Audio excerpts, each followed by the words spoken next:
have water for just about maybe 75%, as you put it. How do you share it so that everyone gets something? You know, what are some of the mechanisms that you use to make sure that access to water, which is scarce, is equal to all, or rather for all citizens of Nairobi? Oh, again, thank you so much. Nairobi City Water and Sewerage Company, which is a subsidiary of the county government of Nairobi, we have developed a water rationing program, or what we normally call equitable distribution of water, where we have divided the city into 4 corridors. And every 2 to 3 days, a corridor is pressurized to the extent that everybody who is in that corridor can be able to receive water. Having said that, there are also areas within other corridors which do not have good pressures, where we take water for emergency purposes, like areas which we have hospitals. They receive water 24/7.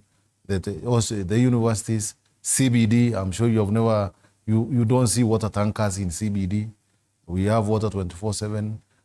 We have the military installations, which are critical installations for the country. They get water 24/7. And then the estates, we give them water twice or thrice in a week. And then people are encouraged to store the water they receive to use until they receive the water the following or subsequent week.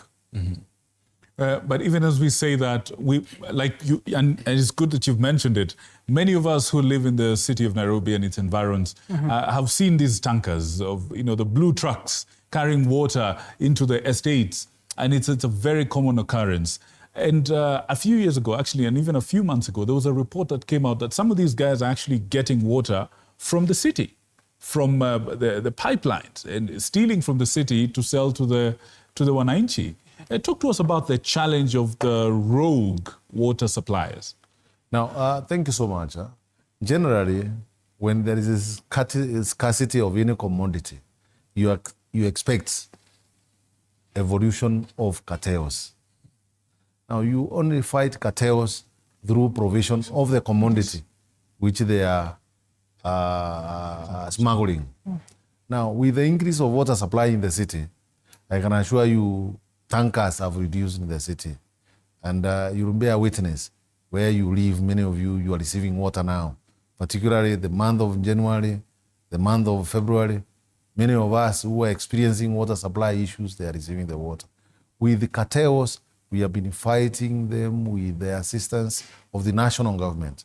Actually, the national government set up a police unit to assist us to dismantle illegal connections, particularly in the eastern part of the city, where we were having people siphoning water from the companies' pipelines, and then becoming very unruly when you go to disconnect. So the government has been assisting us with the police enforcement to remove those illegal connections, so that water becomes revenue to the company. Then we can be able to improve the services. What they steal meets a demand somewhere else, which we were not meeting through our pipe. It's not water waste, but we don't get money out of it.